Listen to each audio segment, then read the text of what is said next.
Donc, si on est toujours dépendant de l'extérieur, il peut fabriquer les mêmes types de riz là pour venir nous empoisonner, nous tuer.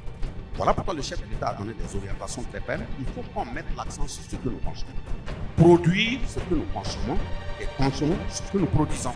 Donc, les différents ministres du commerce doivent mettre l'accent à ce niveau pour que les questions de taxes, les questions d'engrais, voilà, soient accessibles pour cette question de production. Le deuxième élément, il faut mettre aussi l'État au centre pour ne pas laisser certains commerçants heureux continuer de saccager la vie de nos populations.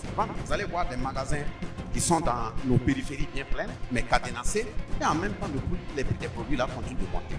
Donc, le chef de l'État l'a dit la fois passée, il souhaiterait que si vous sortez pour aller payer du riz, le même coût que vous avez au Mali, ça va être le même coût que vous avez au Burkina, ça va être le même coût que vous avez au Niger, accessible et moins cher.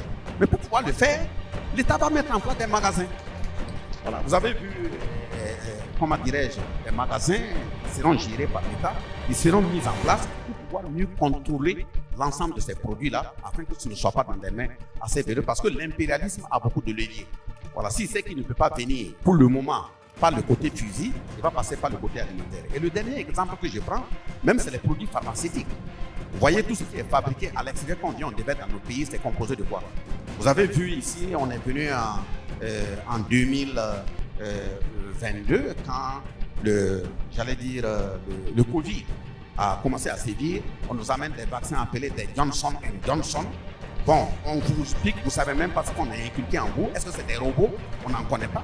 C'est ce qui fait aussi qu'on est en train de vouloir réassocier la pharmacopée et autres à nos centres de formation, développer de façon très intense la recherche médicale et faire en sorte que certains produits en pharmacopée soient pris en compte afin de mieux contrôler la santé de nos populations. Donc voilà les orientations pratiques que les chefs d'État ont données, sans bien sûr être exhaustifs, avec l'exemple que j'ai eu à prendre sur ces questions de contrôle sur les frontières pour ne pas continuer à racketter les populations, de faciliter la circulation des produits et la liberté des populations dans leur pays.